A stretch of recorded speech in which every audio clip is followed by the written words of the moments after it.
kuasa dari tempat maha tinggi. Kejadian pasal 47, saudara, ini bicara tentang bagaimana perjumpaan antara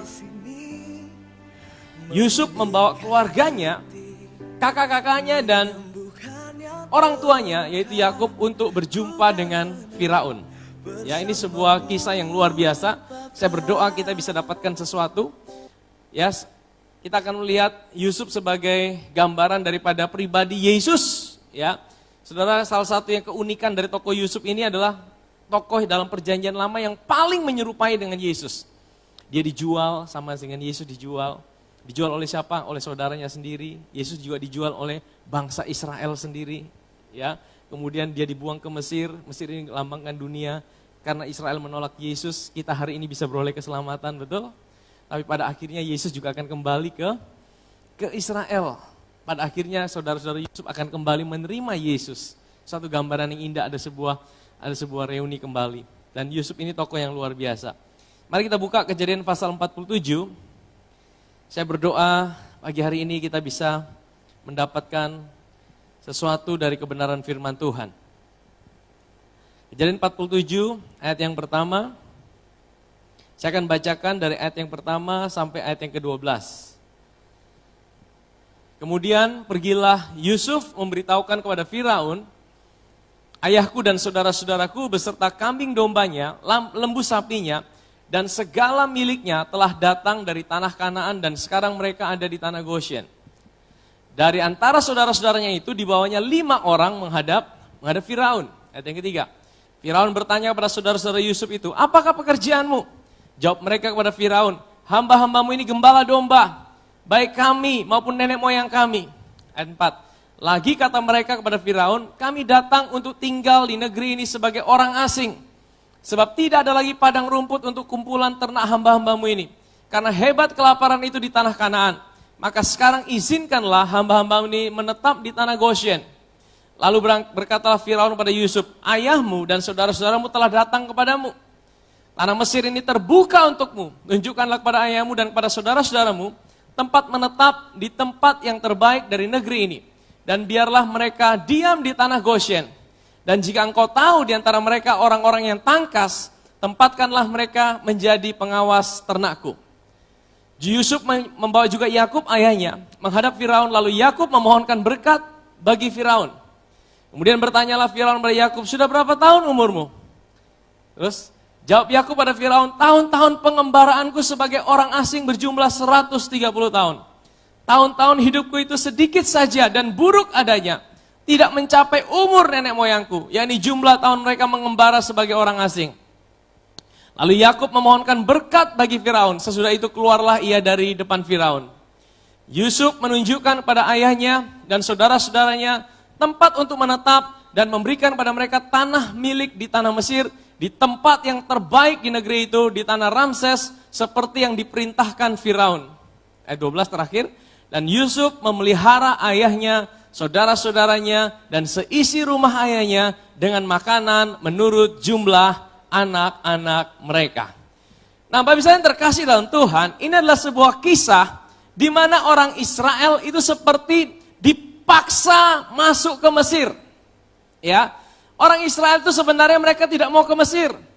Yakub itu tidak mau ke Mesir sebenarnya. Makanya dia minggu lalu kita belajar, dia sempat ragu-ragu, dia sempat galau. Tuhan bilang, jangan takut ya Yakub, aku menyertai engkau, aku bawa engkau ke Mesir, aku akan jadikan kau bangsa yang besar di Mesir.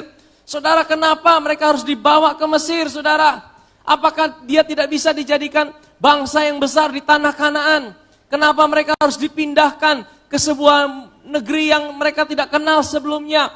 Karena hal yang tidak enak juga, karena kelaparan, mereka harus pindah ke sebuah negeri. Tahukah saudara, kalau mereka tidak pindah ke Mesir, mereka tetap tinggal di tanah Kanaan. Mereka akan kawin campur dengan penduduk yang ada di tanah Kanaan, saudara. Ya, karena apa?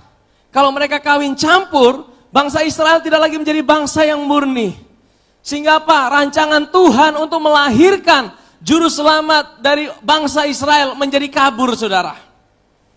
Makanya Tuhan harus bawa mereka oleh satu peristiwa yang tidak enak, kelaparan yang hebat, untuk mereka pindah ke Mesir. Loh, apakah Mesir mereka tidak bisa kawin campur?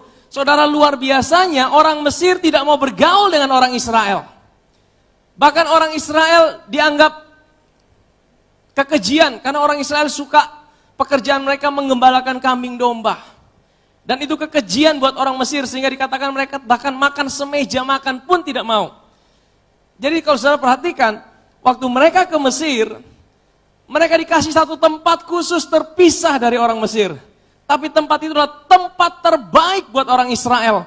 Karena tempat itu paling subur, di mana bisa piara hewan, bisa menggembalakan kambing dan domba. Saudara bayangkan, untuk satu rancangan Tuhan yang besar buat mereka, Tuhan harus izinkan kelaparan terjadi. Dan karena kelaparan terjadi, Tuhan harus bawa mereka ke sebuah tanah yang baru. Tapi di tanah yang baru itu pun, Tuhan proteksi mereka dengan Tuhan kasih sebuah tanah yang terbaik, namanya Goshen. Saudara tahu nama Goshen artinya apa? Ada yang tahu Goshen artinya apa? Goshen itu artinya drawing near. Katakan drawing near. Drawing near itu apa, saudara? Mendekat. Saya tahu, kadang-kadang Tuhan izinkan terjadi kelaparan di dalam hidup saudara. Untuk supaya saudara dibawa masuk dalam sebuah situasi yang tidak enak.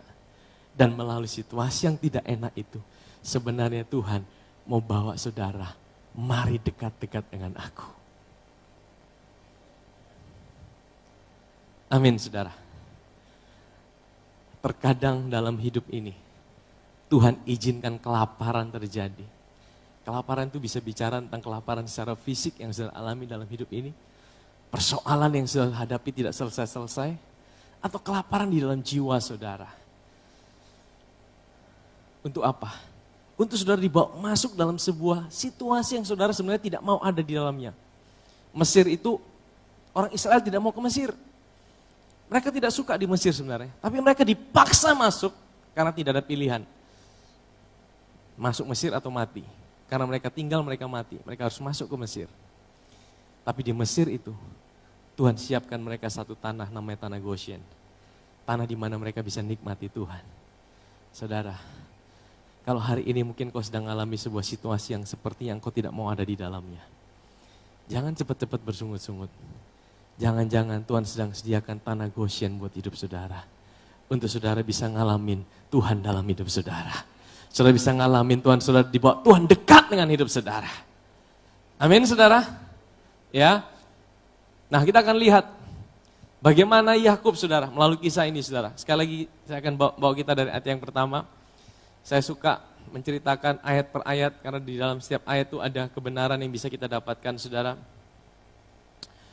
Kemudian pergilah Yusuf beritahu sama Firaun, ayahku dan saudara-saudaraku beserta kambing dombanya, lembu sapinya dan segala miliknya telah datang dari tanah Kanaan. Dan sekarang mereka ada di tanah Goshen. Ayat yang kedua. Dari antara saudara-saudaranya itu dibawanya 5 orang menghadap Firaun. Saudara tahu kenapa mesti 5 orang? Saudara Yusuf ada berapa orang? Ada berapa? 11. Kenapa yang dibawa 5 orang? Tidak tahu disebutkan 5 ini siapa. Ya, kenapa dipilih 5 orang? Saya percaya tidak ada yang kebetulan dalam firman Tuhan. Kalau sampai dicatat ada 5 orang, kita percaya angka 5 adalah angka apa? Kasih karunia. Angka 5, huruf kelima dalam bahasa Ibrani adalah hey. Hey, hurufnya seperti kursi duduk itu. Hey, itu adalah anugerah. Ya. Kasih karunia. Kalau kita belajar bahasa Ibrani, setiap huruf ada artinya, saudara.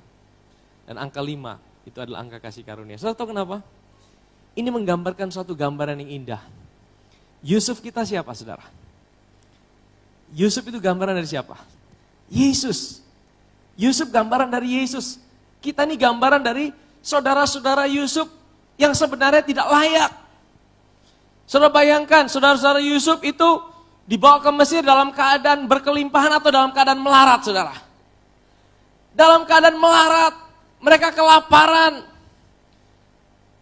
Ya, mereka dalam keadaan sengsara.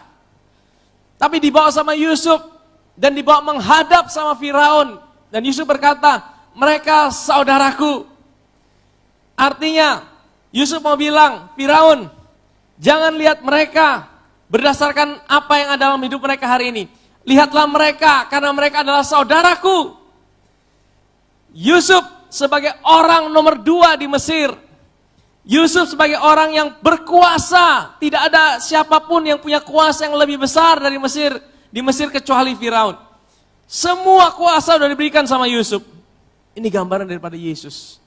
Yesus yang mewakili kita di hadapan Bapa di sorga.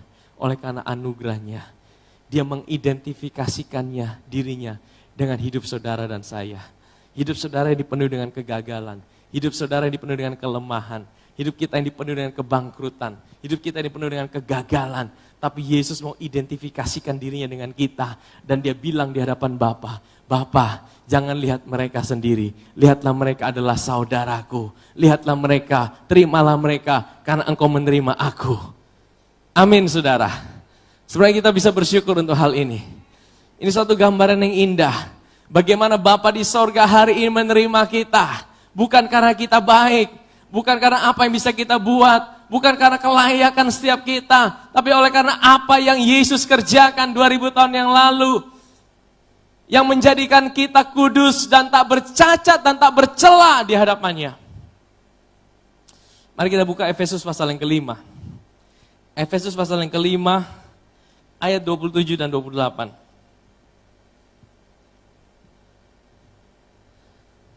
Efesus pasal yang kelima. Supaya, ini sebenarnya ayat tentang pernikahan saudara, ya. Hubungan suami dan istri.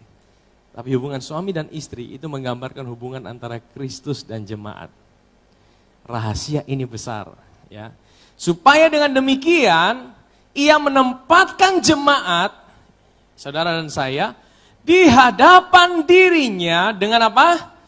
Cemerlang, tanpa cacat atau kerut atau yang serupa dengan itu, tapi supaya jemaat itu apa? Kudus dan tak.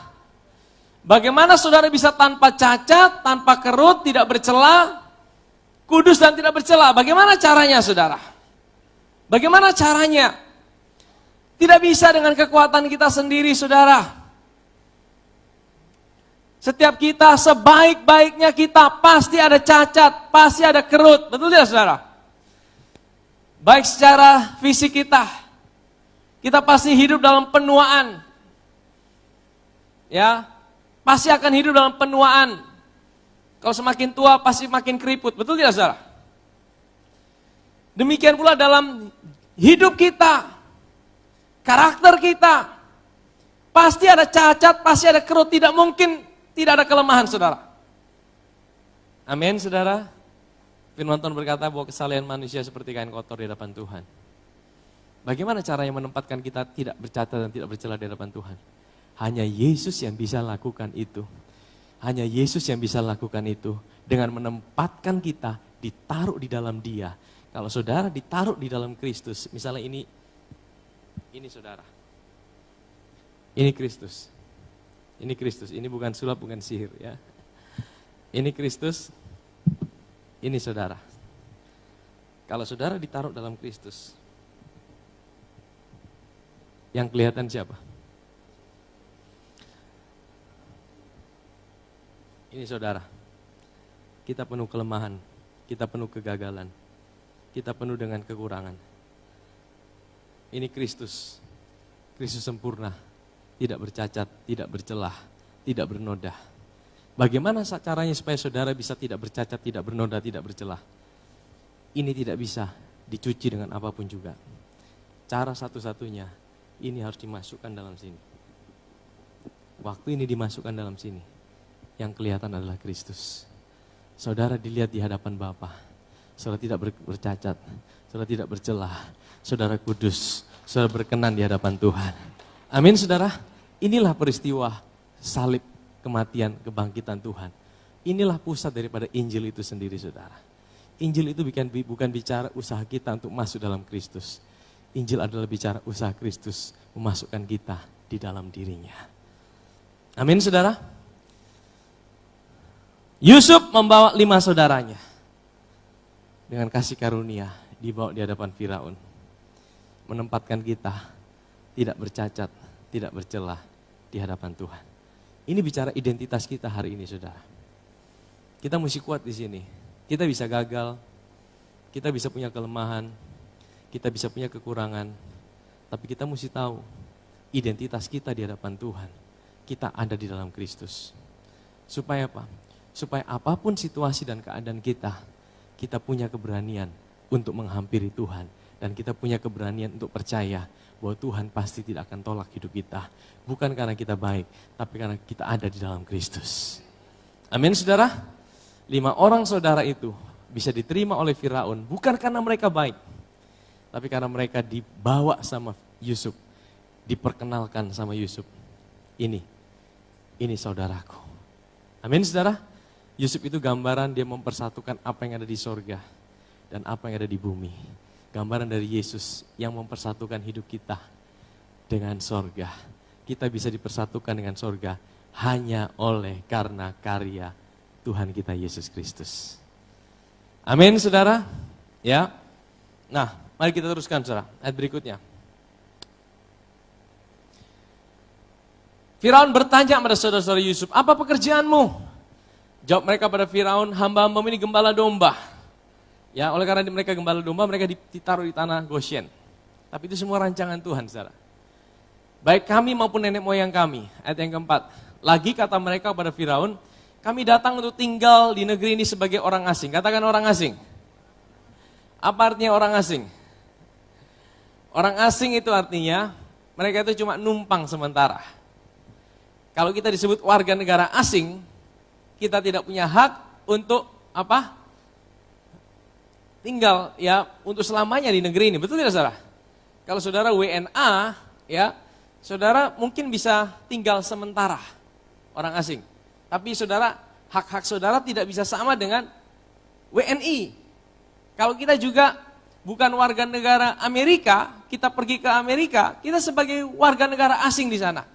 Hak-hak saudara tidak mungkin sama dengan warga negara asli setempat. Betul ya, saudara? Nah, ini dikatakan kami adalah warga asing, ya, di tempat ini. Artinya mereka sudah bilang bahwa kami cuma sementara di sini. Artinya mereka tidak mau ada di Mesir, saudara. Tapi karena sebab tidak ada lagi padang rumput untuk kumpulan ternak hamba-hambamu, karena hebat kelaparan itu di tanah Kanaan. Tanah Kanaan itu adalah tanah tempat di mana Tuhan berikan buat orang Israel sebagai janji Tuhan, sebagai warisan daripada Tuhan, sebagai hak milik daripada orang Israel. Ini bicara milik pusaka orang Israel. Ya, tapi pada waktu itu mereka dipaksa keluar, seperti mereka dibawa Tuhan jauh dari janji Tuhan. Mereka menjadi orang asing. Saya akan bawa kita melihat terus, saudara. Karena hebat kelaparan itu di tanah Kanaan, maka sekarang izinkanlah hamba-hambamu ini menetap di tanah Goshen. Saudara tahu, bukankah kita ini juga orang asing di negeri, di dunia ini? KTP saudara, KTP apa? KTP kita memang KTP Kupang, saudara. Ya, KTP Kota Kupang asli, paspor saudara, paspor Indonesia. Tapi tahukah saudara, kewarganegaraan kita bukanlah apa yang ada di bumi ini. Waktu saudara lahir baru, saudara diberikan satu kewarganegaraan yang baru, dikatakan saudara bukan dari dunia ini, saudara adalah dari Tuhan. Amin, saudara. Kewarganegaraan kita adalah kewarganegaraan kerajaan sorga. Sehingga kita ini punya identitas yang baru. Kita punya satu status yang baru. Kita punya paspor yang baru. Kita cuma jadi pengembara, katakan pengembara. Kita orang asing yang ditempatkan di bumi sementara. Amin, saudara. Tidak selama-lamanya. Ya. Next. Lalu berkatalah Firaun kepada Yusuf, ayahmu dan saudara-saudaramu telah datang kepadamu. Ayat yang ke-6. Tanah Mesir ini terbuka untukmu, tunjukkanlah kepada ayahmu dan kepada saudara-saudaramu tempat untuk menetap di tempat yang terbaik dari negeri ini. Biarlah mereka diam di tanah Goshen. Dan jika engkau tahu di antara mereka orang-orang yang tangkas, tempatkanlah mereka menjadi pengawas ternakku. Jadi orang Mesir itu sebenarnya mereka juga punya ternak, tapi mereka tidak mau pelihara ternak. Makanya dibilang sama Yusuf, kalau ada orang-orangmu yang tangkas, kasih sama saya. Orang-orangmu yang hebat, kasih sama saya. Ya. Tapi apa jawab daripada Yusuf, saudara? Ini sepertinya kebetulan ayat ini ditaruh setelah ayat yang ke-6, saudara. Jadi setelah ayat yang ke-6, ayat keberapa, saudara? Ayat yang ke-7, ya. Yusuf membawa juga Yakub ayahnya menghadap Firaun, lalu memohonkan berkat buat. Jadi sepertinya ini Firaun minta orang tangkas, tapi Yusuf kasih berkat melalui ayahnya. Artinya apa ini, saudara? Waktu saya merenungkan ini ada dua arti yang penting buat kita hari ini, ya, bahwa ya seringkali manusia mencari pertolongan dari manusia. Seringkali kita mengandalkan kekuatan manusia. Tapi Tuhan bilang, kalau engkau mau mendapatkan pertolongan, yang pertama, pertolongan yang paling besar itu adalah berkat Tuhan. Amin, saudara. Dikatakan bahwa Yakub memberkati Firaun. Jadi sebenarnya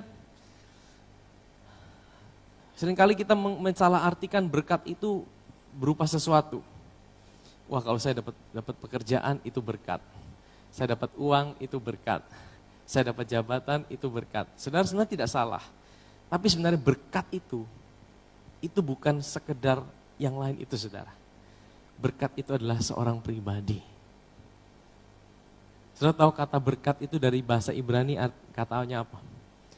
Barak.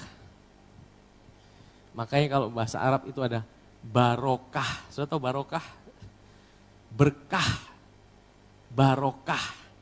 Bahasa Ibraninya barakah. Huruf pertama dari kata barakah itu apa, saudara? Barokah. Bar. Saudara tahu bar itu artinya apa? Bar itu artinya anak. Dengan kata lain, bar itu sama dengan bin, saudara ya. Ya, bahasa Ibrani bar, bahasa Arab bin. Simon bin Yunus, artinya Simon anaknya Yunus. Ya kan kalau ada nama bin itu artinya anak. Kalau barokah itu ada bar di dalam. Dengan kata lain, berkat yang sesungguhnya itu bukan sesuatu. Tapi berkat yang sesungguhnya adalah seseorang. Dan seorang itu namanya siapa? Dia adalah anak Bapa di sorga. Namanya siapa? Yesus Kristus Tuhan. Amin, saudara. Hari-hari ini, saudara, kita butuhkan segala sesuatu. Kita butuhkan hikmat, kita butuhkan kepandaian, kita butuhkan kekuatan untuk menjalani situasi yang kita tidak tahu apa yang akan terjadi di depan. Kita butuhkan kebijaksanaan, kita butuhkan segala sesuatu. Tapi tahukah semua bahwa semua itu ada dalam seorang pribadi, dia ada dalam sang anak. Jadi Tuhan bilang, datang sama aku. Selalu datang sama aku. Datang sama aku. Akulah sang berkat itu. Waktu kita selalu datang sama Tuhan, dia akan bisa jadi hikmat buat kita. Dia jadi kekuatan buat kita. Dia jadi pertolongan buat kita. Dia jadi kesembuhan buat kita. Dia jadi segala sesuatu buat hidup kita.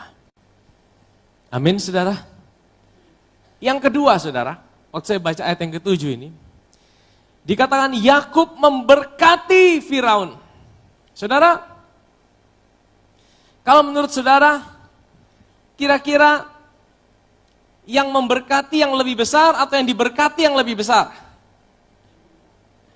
Yang memberkati yang lebih besar atau yang diberkati yang lebih besar? Yang memberkati yang ayatnya di mana? Coba kita lihat Ibrani pasal 7 ayat yang ke-7. Ibrani pasal 7 ayat yang ke-7. Memang tidak dapat disangkal bahwa yang lebih rendah diberkati oleh yang lebih rendah diberkati oleh yang lebih tinggi. Saudara bisa bayangkan, berarti Yakub memposisikan dirinya bahwa dia lebih tinggi dari Firaun. Ya, memang tidak dapat disangkal yang lebih rendah diberkati oleh yang lebih tinggi. Dengan kata lain, waktu Yakub memberkati Firaun, dia memposisikan dirinya lebih tinggi daripada Firaun. Nah, sekarang kita lihat Mana yang lebih tinggi? Yakub atau Firaun? Secara harta, Yakub sedang dalam keadaan melarat, saudara. Dia tidak punya apa-apa. Betul tidak, saudara? Dia sedang dalam keadaan susah. Dan susahnya bukan karena cuma hartanya, dia sedang kelaparan. Tapi yang lebih susah buat Yakub adalah dia sedang dalam keadaan sepertinya dia dibawa menjauh dari janji Tuhan. Tahukah saudara, Yakub itu dapat janji Tuhan bahwa di tanah Kanaan dia akan diberkati. Di tanah Kanaan dia akan dijadikan bangsa yang besar. Tapi tahukah saudara, umur Yakub udah 130 tahun, tapi Tuhan suruh dia pergi ke Mesir. Dia menjauh dari janji Tuhan. Saudara, saya seringkali bilang gini, kalau kita baca Alkitab, kita mesti memposisikan diri kita ada di situasi itu. Kalau kita baca Alkitab, sepertinya Alkitab itu sudah selesai. Karena kita sudah tahu endingnya, oh happy ending. Wah, nanti mereka ngalamin berkat Tuhan, Yakub ngalamin sesuatu yang luar biasa. Tapi kalau kita ada di situasi itu, saudara, kita kan, Yakub belum tahu nih, mereka akan ada berapa lama di Mesir. Yakub kan belum tahu, yang dia takutkan adalah aku mati di Mesir. Makanya Tuhan bilang, jangan takut Yakub, Yusuf yang akan ada di pangkuanmu ketika engkau mengatupkan matamu. Itu yang buat Yakub akhirnya kuat. Tapi tahukah saudara, waktu Yakub dibawa ke Mesir, sebenarnya dia dibawa seperti sedang menjauhi janji Tuhan. Dia dibawa untuk seperti menjauhi apa yang Tuhan janjikan dalam hidupnya. Secara harta dia juga habis. Secara pikiran, iman, dia juga seperti dibawa menjauhi janji Tuhan. Pernahkah saudara ngalamin seperti itu? Janji Tuhan seperti yang menjauh dari hidup saudara. Apa yang Tuhan katakan dalam hidup saya sepertinya itu menjadi blur. Dan semakin samar-samar dan tidak kelihatan bentuknya. Tidak kelihatan, kok bukan semakin jelas tapi kok semakin jauh. Saudara, Yakub mengalami itu, saudara. Dia ada di sebuah situasi, dia ada di sebuah keadaan di mana dia menghadapi situasi janji Tuhan seperti sudah mau mati buat dia. 130 tahun dia ada di Mesir, di tempat yang dia tidak mau ada di situ, saudara. Tapi kenapa, saudara?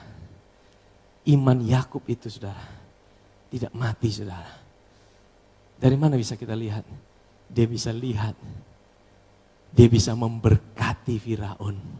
Sekali lagi, berkat itu bukanlah sesuatu, tapi berkat itu adalah seseorang yang punya segala sesuatu, yang hari ini tinggal dalam kehidupan kita. Kalau Yakub bisa memberkati, artinya Yakub tahu, sekalipun janji Tuhan kabur dalam hidupnya, sekalipun dia alami situasi yang tidak seperti apa yang dia harapkan, tapi dia tahu bahwa dia adalah orang yang diberkati oleh Tuhan. Kalau dia tidak tahu bahwa dia diberkati oleh Tuhan, dia tidak mungkin bisa mengucapkan berkat buat Firaun. Dari mana dia tahu dia orang yang diberkati oleh Tuhan? Sekalipun situasinya tidak seperti apa yang dia harapkan. Karena imannya, saudara. Karena imannya dia melihat, aku tahu, sekalipun aku melihat janji Tuhan sepertinya kabur, tapi aku percaya aku punya Tuhan yang setia.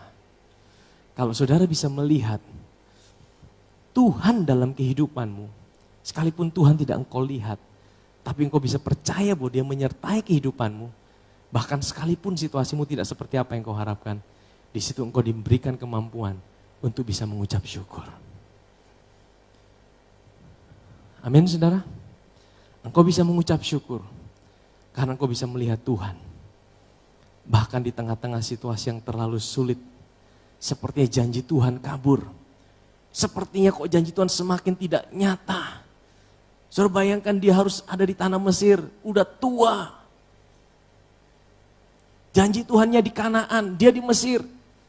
Tapi bagaimana dia bisa mengucapkan berkat buat Firaun? Karena dia tahu, dia orang yang diberkati. Dari mana dia tahu dia orang yang diberkati? Karena dia tahu Tuhan setia dan Tuhan tidak pernah tinggalkan dia. Amin, saudara? Amin? Di mana ayatnya, saudara? Mari saya tunjukkan. Ibrani pasal yang ke-11. Ibrani pasal 11 ayat 13 sampai 16. Ibrani pasal yang ke-11. Ini cerita tentang Abraham, Ishak dan Yakub, saudara. Dalam iman, mereka semua ini telah mati sebagai orang-orang yang tidak memperoleh apa? Apa yang dijanjikan. Kalau saudara punya iman dan iman itu saudara tidak lihat secara mata saudara, bagaimana saudara?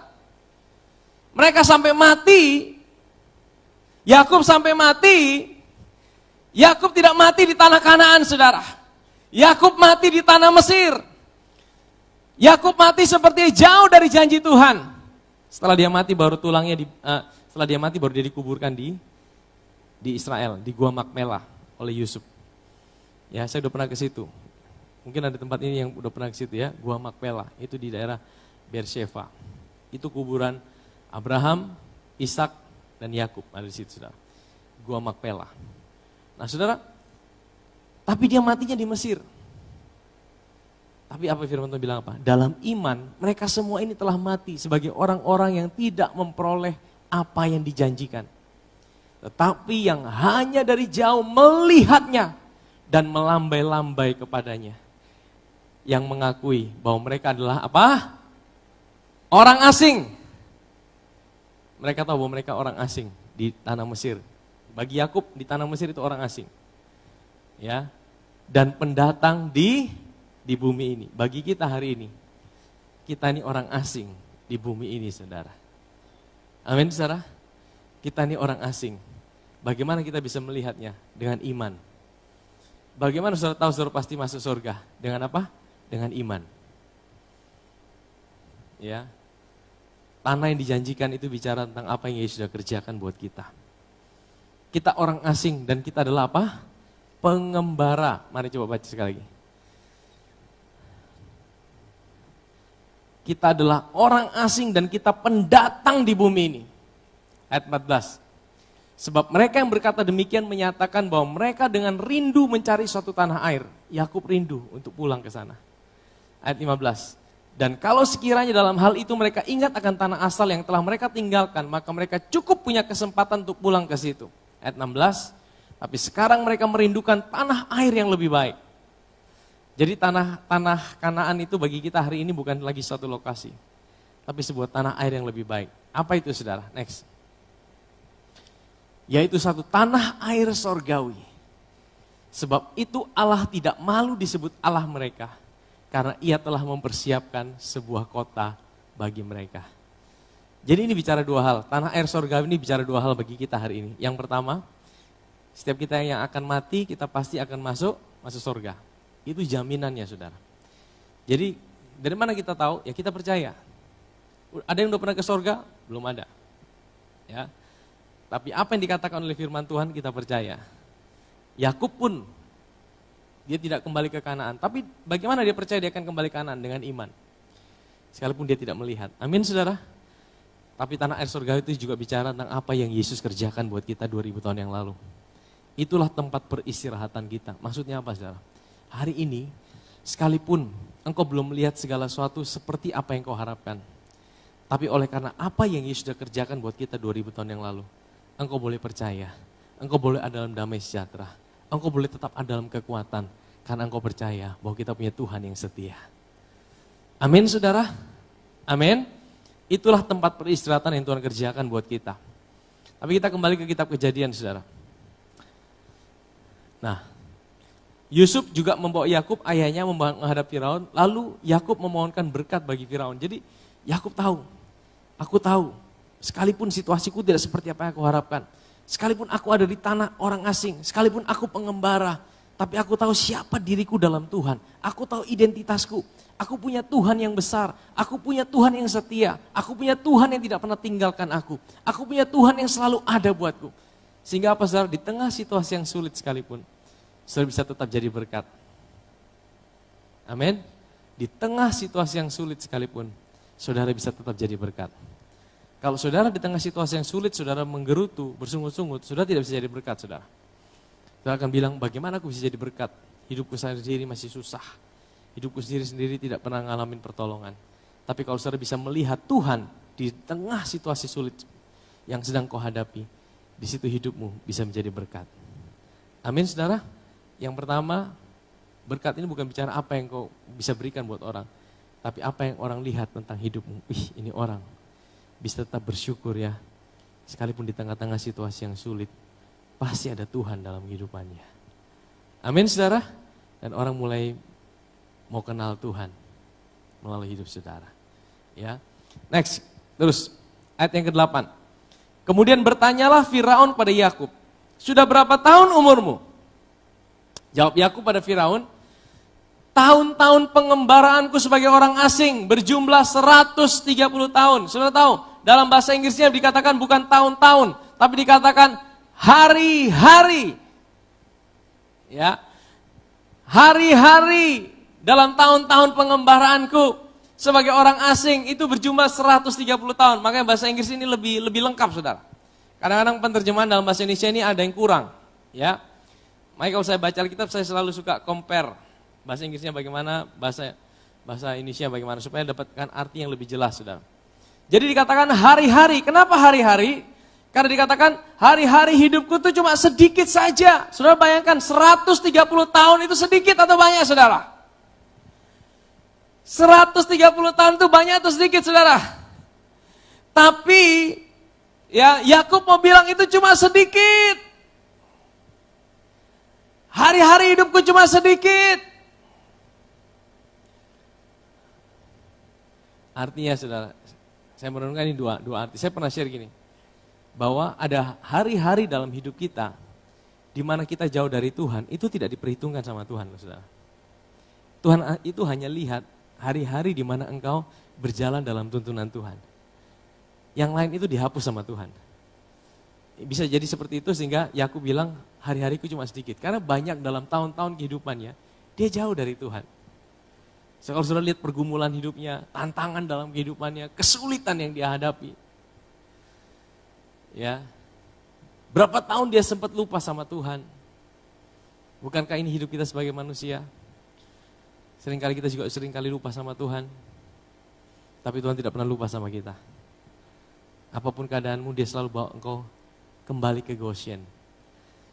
Goshen itu dekat sama aku, kata Tuhan. Nah, tapi yang kedua, dia bilang apa? Mari saudara lihat. Tahun-tahun hidupku sedikit saja dan buruk adanya. Tidak mencapai umur nenek moyangku. Jadi Yakub ini meninggal 147 tahun kalau tidak salah. Ishak itu 170 lebih. Jadi dia ini yang lebih muda, saudara. Dia meninggal di tanah Mesir. Jadi jumlah tahun mereka mengembara, yakni jumlah tahun mereka mengembara sebagai orang asing. Saudara tahu, di sini Yakub mau bilang, aku ini cuma orang asing. Aku ini cuma pengembara. Pengembara itu artinya apa? Dia tidak punya tempat tinggal tetap. Ya. Dia mau, ini artinya buat kita hari ini apa? Kita ini cuma pengembara di dunia ini, sekali lagi saudara. Kita ini cuma orang asing. Kita ini cuma orang asing. Ini bicara tentang apa? Kalau saudara hidup di dunia ini, jangan pikir saudara akan hidup selamanya di dunia ini. Taruhlah kekekalan dalam hati saudara. Kekekalan itu bicara apa, saudara? Saudara tahu, waktu saudara ada di bumi, ini tidak akan selamanya. Amin, saudara? Kita cuma mengembara. Ini tempat kita transit sementara. Ya. Dan dikatakan apa? Tahun-tahunku ini buruk. Tahun-tahunku ini sulit. Saya kutip dari perkataan Ayub 14 ayat yang pertama. Coba kita buka ayat 14. Ini mirip dengan perkataan Yakub. Manusia yang lahir dari perempuan. Sebelumnya kita manusia yang lahir dari perempuan. Di tempat ini. Ada yang lahir dari laki-laki? Ayub ini aneh-aneh sudah buat pernyataan. Kenapa tidak bilang semua manusia aja ya?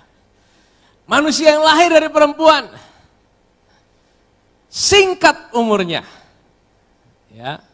Artinya dibilang ini, manusia ini hidup mau 80 tahun, 100 tahun. Singkat, saudara. Yakub itu umurnya 130 tahun, dia bilang singkat. Saudara yang umurnya sampai 100 tahun? Kalau mereka 130 tahun bilang singkat, apalagi hidup kita, saudara. Hari ini umur 80 aja udah puji Tuhan, saudara. Betul? 90, waduh, udah luar biasa. Bisa 100 tahun, waduh, udah luar biasa, saudara.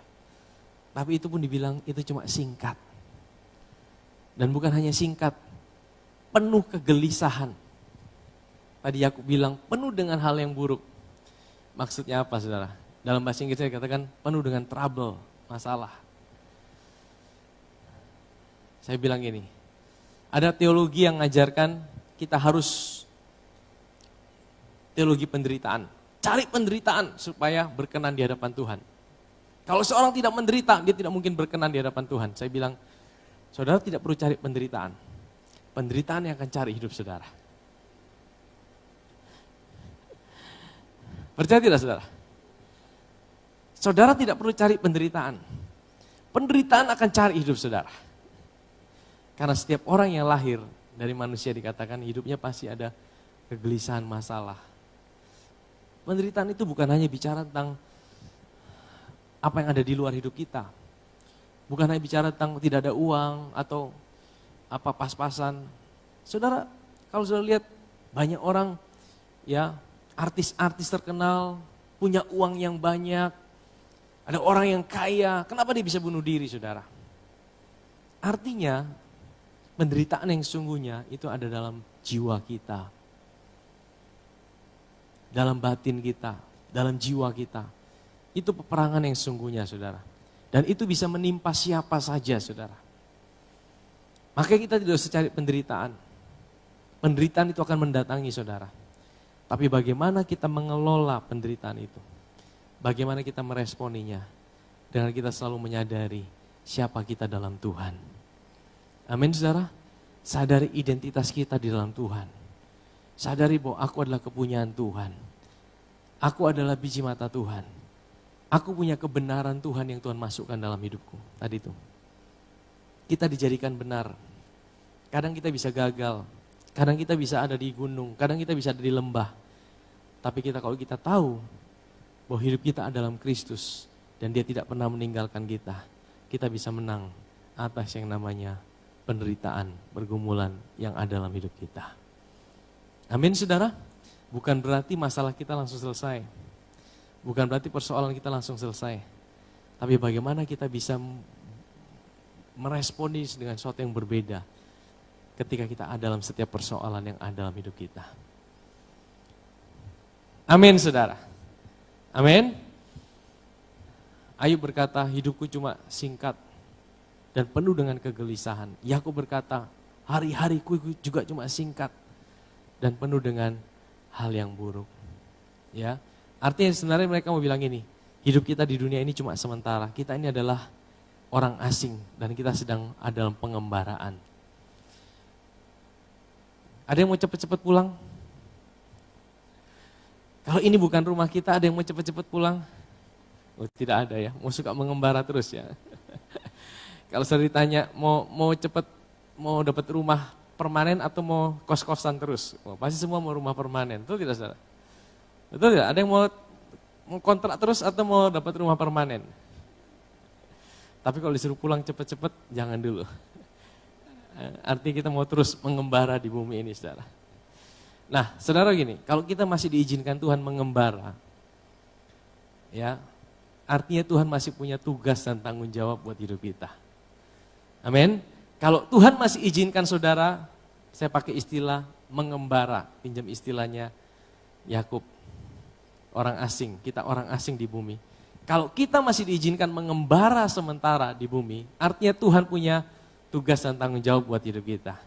Amin saudara. Saya kutip pernyataan Rasul Paulus di dalam 1 Filipi pasal yang pertama, ayat yang ke-21 sampai 23. Ada satu lagu yang sering dinyanyikan dalam Mazmur 90 oleh karangan Musa. Ajar aku Tuhan menghitung hari-hari agar aku beroleh hati bijaksana. Amin saudara. Mazmur 90 ayat 12. Ajar aku Tuhan hidup dalam jalanmu. Apa lagi? Agar semua rencanamu digenapi. Artinya kalau saudara masih diizinkan Tuhan mengembara dalam hari-hari kehidupan saudara di bumi ini, artinya masih ada rancangan Tuhan dalam hidup saudara yang perlu saudara dan saya genapi dalam hidup ini. Amin saudara. Ya, saudara kalau saudara masih ada di bumi, itu bukan karena surga terlalu penuh sehingga Tuhan bilang antri dulu ya. Antri dulu supaya jangan habis-habisin beras di surga. Bukan saudara. Kalau saudara masih ada di bumi, itu artinya ada panggilan dan rancangan Tuhan dalam hidup saudara yang masih harus saudara jalani untuk digenapi dalam hidup saudara. Amin. Masih ada visi Tuhan yang Tuhan taruh dalam hidup saudara untuk saudara berjalan di dalamnya. Ya. Rasul Paulus berkata dalam Filipi pasal yang pertama, karena bagiku hidup adalah Kristus dan mati adalah keuntungan. Tapi jika aku harus hidup di dunia ini, itu berarti bekerja, bagiku bekerja memberi buah. Jadi mana yang harus kupilih, aku tidak tahu. Aku didesak dari dua pihak, aku ingin pergi dan diam bersama-sama dengan Kristus, itu memang jauh lebih baik. Ayat 24. Tapi lebih perlu untuk tinggal di dunia ini karena kamu. Artinya ada tugas dan panggilan Tuhan dalam hidup Rasul Paulus yang masih harus dikerjakan. Amin saudara. Kalau saudara masih diizinkan tinggal di bumi ini karena masih ada tugas, panggilan Tuhan, visi Tuhan, rancangan Tuhan dalam hidup saudara yang saudara masih harus jalani dalam hidup ini. Amin saudara. Tuhan kasih itu semua. Talenta, karunia, panggilan, visi, itu untuk di bumi saudara. Bukan untuk di surga. Ya, itu untuk di bumi. Bukan untuk di surga. Jadi kita mesti sadar. Ya, ini yang dinamakan sadar akan kekekalan ini. Kita punya tujuan, kita punya panggilan. Hidup kita ini bukan kita yang atur seenak-enaknya kita mau kemana, kita mau buat apa. Tapi hidup kita punya sang kreator, sang penulis hidup kita yang atur jalan hidup kita. Dan dia mau berikan yang terbaik buat hidup kita. Amin saudara. Dia tentukan hidup kita, dia mau memberkati kita, dia mau kasih kita yang terbaik untuk kita menjalaninya dalam hidup ini. Amin Bapak Ibu Saudara. Ya, next kita kembali ke kitab Kejadian.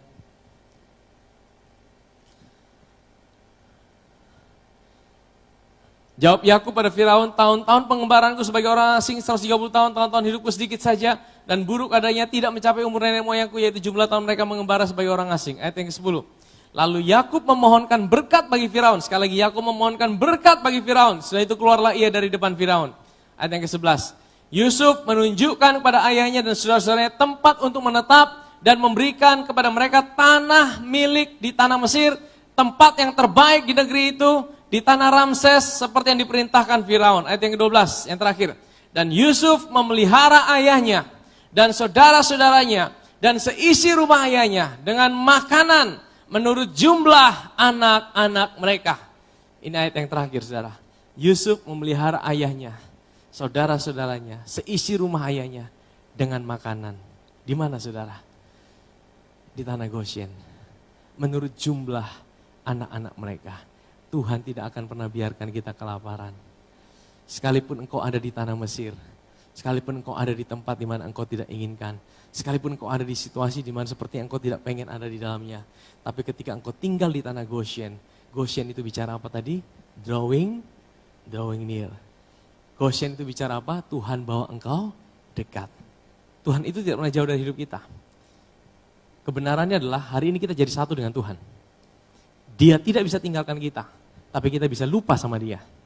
Makanya Goshen itu artinya ingat Tuhan. Waktu engkau ingat Tuhan, waktu engkau sadar Tuhan, waktu engkau selalu ingat bahwa Tuhan tidak pernah tinggalkan hidupmu, ada makanan selalu dalam hidupmu. Ada makanan selalu. Makanan ini bukan hanya bicara makanan secara fisik, tapi yang makanan ini bicara kebutuhan rohani kita terpenuhi. Rohani kita, jasmani kita dipenuhi sama Tuhan. Amin saudara. Saudara bisa makan, menikmati Tuhan. Waktu saudara mengalami kepuasan dalam Tuhan, maka apa yang ada di luar hidup saudara, itu juga akan mengikuti. Amin saudara. Selama kita mau tinggal di tanah Goshen. Selama kita suka tinggal di tanah Goshen. Tempat dekat dengan Tuhan. Disitulah kita bisa nikmati Tuhan di dalam hidup ini.